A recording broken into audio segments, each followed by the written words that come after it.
Herhalde teması tarih veya seyahatnameler olan bir YouTube kanalında Evliya Çelebi ve seyahatnamesinden bahsetmemek olmazdı. Hayatının 40 yılı aşkın bir zamanını gezmeye, görmeye ve yazmaya ayırmış, belki de dünyanın en ünlü ve önemli gezginleri İbn Battuta ve Marco Polo gibi büyük bir gezgin olduğu kadar bir şair, bir hattat ve bence bir de maceraperestti. Bu hafta uzak zamanlarda Evliya Çelebi'den, onun ilginç yönlerinden ve 10 ciltlik seyahatnamesinin Anadolu ayağını oluşturan 9. kitabından bahsedeceğim. Aynı zamanda bir de Evliya Çelebi'nin Anadolu'da gezdiği yerlere kendi el yazısıyla yazdığı ve günümüze kadar gelmeyi başarmış bir duvar yazısından bahsedeceğim. Ne acı ki bu büyük gezginin Anadolu'da bıraktığı izlerin nasıl yok olmaya yüz tuttuğunu göreceğiz. Gerçekte Kütahyalı köklü bir aileye mensup olan Evliya Çelebi'nin gerçek ismini bilmiyoruz. Babası sarayın kuyumcubaşısıydı ve babasından hattatlık öğrendikten sonra henüz genç yaştayken 4. Murat'a takdim edildi. Hoş sohbet, zeki ve gözlemlerini parlak zekasıyla nüktedan bir şekilde yorumlayan bir karaktere sahipti.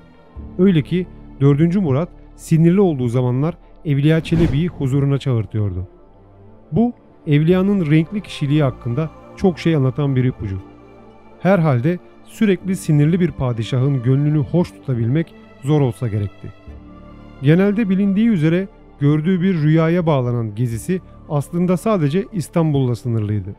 1630 yılında gördüğü ünlü rüyasını Kasımpaşa Mevlevihanesi'nde anlattıktan sonra bütün İstanbul'u karış karış gezdi ve ünlü seyahatnamesinin ilk cildini de yazmaya başladı. İşte Evliya'nın seyahat tutkusu da 1630'un İstanbul'unda küçük bir alevle yanmaya başladı. Ardından İstanbul dışına yaptığı ilk seyahati babasından gizlice Bursa'ya yaptı. Zamanına göre yaptığı ilk uzak seyahati Ketenci Ömer Paşa'nın valilik göreviyle birlikte deniz yoluyla yaptığı Trabzon'a gitmek oldu. Trabzon'dan Anapa'ya gitti. Burada askeri bir sefere katılıp ardından Kırım'a geçti. Kırım'dan deniz yoluyla İstanbul'a dönerken bindiği gemi büyük bir tehlike atlattı ve canını zor kurtaran Evliya Çelebi 4 yıl boyunca İstanbul'dan kıpırdamadı. Karadeniz'de atlattığı tehlike ve İstanbul'da geçirdiği 4 yıl Evliya'nın içinde yanan macera ateşini söndüremedi ve 1645 yılında tekrar yola çıktı. Bu defa Osmanlı donanmasının içinde Girit'e yapılan büyük askeri sefere katıldı. Ardından tekrar İstanbul'a döndü. Evliya Çelebi ertesi yıl Azerbaycan ve Gürcistan'ı dolaştı. Bu sırada Osmanlı'ya isyan bayrağı açmış önemli Celali isyancılarıyla da tanıştı. 1648 yılının Ağustos ayında Murtaza Paşa ile birlikte Şam'a gitti. Şam'ın ardından Filistin'i gezdi. Filistin'den kuzeye doğru hareket etti ve Sivas'a geldi. 1650 yılında yeniden İstanbul'daydı. Artık gerçek bir gezgindi ve herhalde yaşlandıkça daha da sinirli bir padişah olan 4. Murat'a anlatacak daha çok şeyi vardı. İşte tam o dönem Evliya'nın yakın akrabası Melek Ahmet Paşa sadrazam oldu ve Evliya Çelebi'ye yeni seyahatleri için gün doğdu. Fakat tam da bu sırada İstanbul'da Melek Ahmet Paşa'ya karşı ayaklanan halk yüzünden her şey tepetaklak oldu.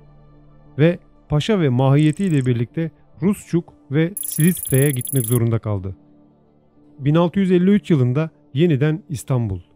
Evliya bu defa padişahın mektuplarını Konya'ya götürmekle görevlendirilir.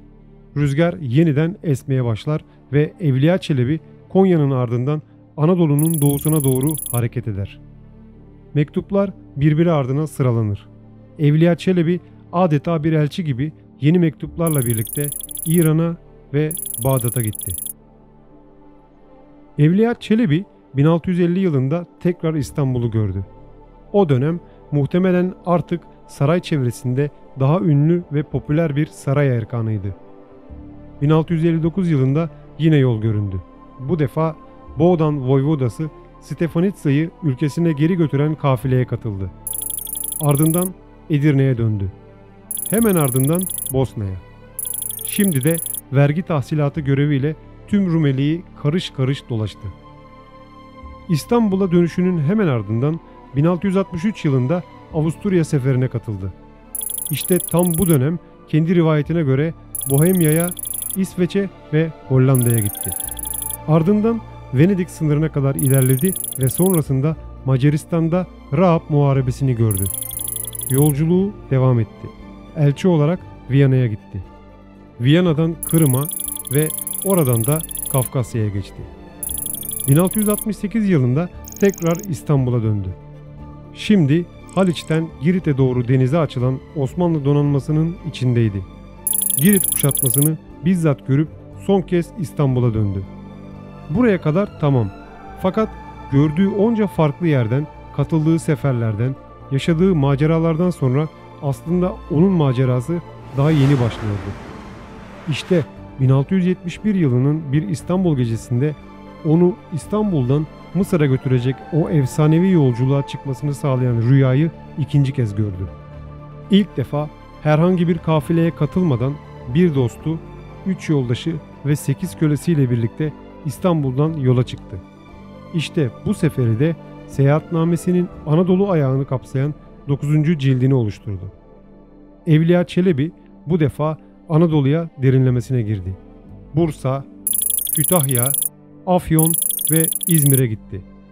İzmir'den Sakız Adası'na geçti ve ardından Sisam Adası'na.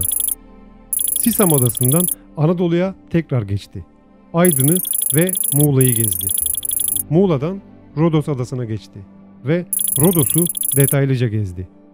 Rodos'tan tekrar Anadolu. Günümüz Fethiye'sinden içeriye girip Güney Anadolu boyunca ilerledi. Çok bilinmese de Evliya geçtiği yerlerde kendi el yazısıyla iz bırakmayı seven bir insandı. İşte belki de bugün çok az bilinen ve günümüze kadar gelmeyi başarabilmiş kendi elleriyle yazdığı duvar yazılarından bir tanesini Karaman'da Pir Ahmet Efendi Camisi'nin duvarına yazdı. Seyyahı Alem Evliya, ruhu için Fatiha. Sene 1082.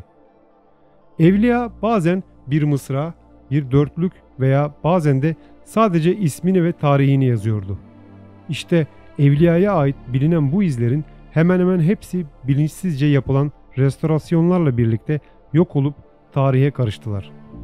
Adana'da Evliya'ya ait olduğu bilinen bir duvar yazısı henüz 1998 yılında bilgisizlik sonucu yok oldu. Karaman'daki yazının durumu da pek iç açıcı görünmüyor. Evliya Çelebi'nin seyahatnamesinde de yer verdiği bu duvar yazıları modern anlamda birer grafiti olmalarının yanında onun mekanlara bıraktığı eşsiz parmak izleriydi. Evliya Çelebi Anadolu'nun güneyinden ilerlemeye devam etti. Adana, Maraş ve Antep'i gördü. Ardından Kilis üzerinden bugünkü Suriye topraklarına girip Şam'a ulaştı. Şam'dan sonra hacca gidip oradan da Mısır'a geçti. 10 ciltlik seyahatnamesinin son cildini tamamen Mısır'a ayırdı. Ne yazık ki eksik ve aniden biten 10. cilt tarihçilere bu efsanevi gezginin Mısır'da öldüğünü düşündürttü. Evliya Çelebi'nin ölüm yeriyle ilgili belirsizlik halen devam etse de 10 ciltlik el yazmalarının maceraları devam etti. El yazmaları 1. Mahmut döneminin ünlü hadımı Habeşistanlı Hacı Beşir Ağa'ya hediye edilmek üzere deniz yoluyla İstanbul'a doğru Mısır'dan tekrar yola çıktı. Hacı Beşir Ağa belki de Osmanlı tarihinin en ilginç karakterlerinden birisiydi. Kitaplara aşık, Habeşistanlı bir harem ağasıydı. Seyahatnamelerin orijinalleri Topkapı Müzesi'nin kütüphanesinde olmakla birlikte İstanbul'a geldikten hemen sonra önemli oranda sansüre uğradıkları ve bu nüshaların da çeşitli değişikliklerle yeniden çoğaltıldıkları biliniyor. Benim kitaplığımda Evliya Çelebi Seyahatnamesi'nin Anadolu ayağını oluşturan 9. kitabı 2 cilt halinde mevcut. Yapı Kredi Yayınlarından çıkmış, günümüz Türkçesiyle Seyit Ali Kahraman tarafından gerçekten başarıyla hazırlanmış. Kütahya, Manisa, İzmir, Antalya, Karaman, Adana, Halep, Şam, Kudüs, Mekke ve Medine'yi kapsıyor. Güzel bir kutuyla birlikte 2 kitap toplamda 1000 sayfadan oluşuyor. Bildiğim kadarıyla Yapı Kredi Yayınları tarafından diğer ciltlerden birkaç tanesi daha basıldı fakat en son bildiğim güncel olarak basılmıyor. Diğer yandan ben de dahil sıradan bir okur olarak Evliya Çelebi seyahatnamelerinin ilk bakışta okuması zor kitaplar olduğunu düşünüyorum. Fakat Evliya ile birlikte onun anlattığı yerleri güncel bilgilerle en azından Google'dan araştırarak dahi okursanız bu seyahatnamelerin farklı boyutlar kazandığını söyleyebilirim. Mesela Evliya'nın Manisa Gördes'te Şahin Kayası isimli bir kayalıktan bahsetmesi ve bu kayalığın bugün halen aynı isimle güzel bir yürüyüş parkuru olduğunu öğrendim. Hatta daha da ilginci, Evliya Çelebi'nin bahsettiği ve bizzat kendi yürüdüğü oyma taş merdivenleri görmek bence çok güzel. İşte bu seyahatnameleri biraz da günümüz bilgi teknolojisiyle harmanlayarak okursanız onlardan alacağınız zevk kat kat artacaktır. Seyahatname içeriğinde bunun gibi yüzlerce farklı örnek verebilirim. Bildiğim kadarıyla Evliya Çelebi ve gezisine yönelik resimli ve güzel bir otobiyografik çalışma halen yok. Umarım bir gün böylesine bir esere kavuşuruz.